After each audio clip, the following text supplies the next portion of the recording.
ఇటీవల నేను వందే భారత్ లో రాజమండ్రి నుంచి సికింద్రాబాద్ వరకు ఏసీ చైర్ కార్ లో ట్రావెల్ చేయడం జరిగింది. తత్కాల్లో బుక్ చేసుకోవడం వల్ల టికెట్ కాస్ట్ వచ్చి 1707 రూపీస్ పడింది, ఇంక్లూడింగ్ ఫుడ్ తో కలిపి. నేనైతే వెజ్ ఆప్షన్ చూస్ చేసుకున్నాను. ఫుడ్ కోసం వాళ్ళు చార్జ్ చేసింది 364 రూపీస్ ఇంక్లూడింగ్ జిఎస్టీ. మనం పెట్టిన అమౌంట్ కి వాళ్ళు ఇచ్చిన ఫుడ్ వర్తో కాదో చూసేద్దాం. ట్రైన్ అయితే ఒక 15 మినిట్స్ లేట్ అయిందండి. స్టార్ట్ అయిన ఒక 5 మినిట్స్ లోపే ఒక 500 ml వాటర్ బాటిల్ ఇచ్చారు. దాదాపు 45 మినిట్స్ తరువాత అంటే అరౌండ్ 8:55 కి బ్రేక్ఫాస్ట్ ఇచ్చారండి. బ్రేక్ఫాస్ట్ లో 2 ఇడ్లీ, వైట్ చట్నీ, సాంబార్, చాకో కర్డ్ కప్ ఇచ్చారు. పొరపాటును 2 ఇచ్చేశారు. టిష్యూస్ అండ్ స్పూన్ కూడా ఇచ్చారు. శానిటైజర్ ఇవ్వడం మర్చిపోయారు. ఇంకో విషయం ఏంటంటే ఎలానో టీ కాఫీ ఇస్తారు బ్రేక్ఫాస్ట్ తర్వాత, మరి ఈ కర్డ్ ఎందుకు ఇచ్చారో అర్థం కాలేదు. ఇడ్లీ సైజ్ చూస్తే చిన్నగా అనిపించింది. టేస్ట్ అయితే ఏదో అలా ఉంది. But white chutney and sambar taste అయితే ఓకే. తర్వాత చాకోపై కూడా తినేశాను. డైటింగ్ లో ఉన్న వాళ్ళకి పెట్టినట్టు పెట్టారు. నాకైతే కడుపు నిండలేదు.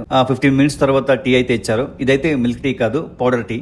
వేడిగా ఇలాచీ ఫ్లేవర్ తో పర్లేదు, ఓకే అనిపించింది. అరౌండ్ 12:20 PM కి లంచ్ కూడా ఇచ్చేసారు. లంచ్ లో పన్నీర్ కర్రీ, కర్డ్, దొండకాయ ఫ్రై, పప్పు, 2 చపాతీ, రైస్ ఇచ్చారు. పన్నీర్ కర్రీతో చపాతీ తింటే టేస్ట్ బాగా అనిపించింది. దొండకాయ ఫ్రై అండ్ పప్పు కూడా టేస్ట్ బానే ఉంది. రైస్ లో అయితే జీరా మిక్స్ చేసినట్టు ఉన్నారు. కొంచెం డిఫరెంట్ గా బాగుంది. కర్డ్ కూడా బాగుంది. కంపేర్ చేసుకుంటే బ్రేక్ఫాస్ట్ కన్నా లంచ్ బెటర్ అనిపించింది. బట్ ఇక్కడ కూడా క్వాంటిటీ తక్కువగానే ఉంది. కొంచెం హెవీగా తినే వాళ్ళకి ఏమాత్రం సరిపోదు. లంచ్ అయిన 10 మినిట్స్ తర్వాత ఐస్ క్రీమ్ కప్ ఇచ్చారు. Vanilla flavour. టేస్ట్ అయితే ఓకే.